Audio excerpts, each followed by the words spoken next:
distinction between formal and informal sector employment, particularly in the developing countries.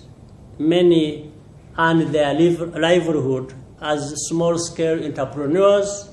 Rwandan President Paul Kagame has called for inclusive global response to end mass unemployment caused by the coronavirus pandemic. Kagame made this assertion while speaking at a virtual session of the World Economic Forum, which features a new social contract. The Rwandan leader said the effect of the pandemic has particularly hit many of Africa's workers who toil in informal sectors without any right, such as a minimum wage.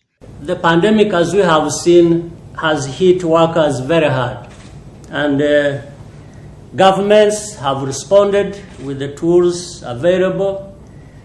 In Rwanda, for example, we have established the Economic Recovery Fund of around 100 million designed to help companies stay afloat. We also use the agriculture reserve to supply food to vulnerable families during lockdown and paid health insurance for 2 million citizens.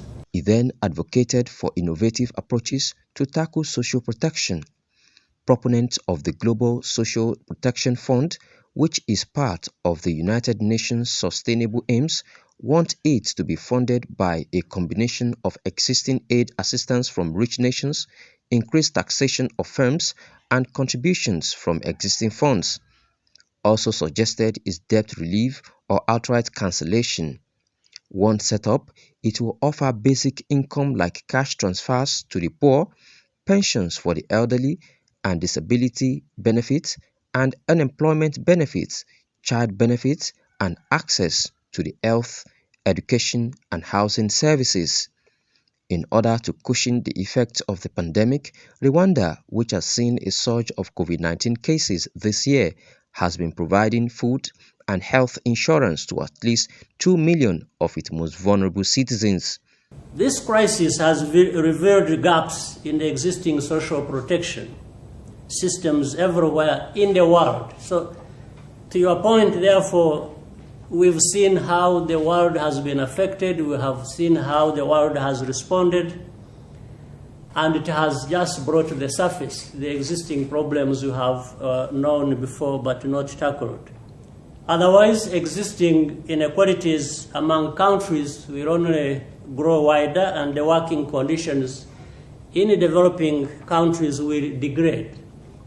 An important point is the arbitrary distinction between formal and informal sector employment, particularly in the developing countries.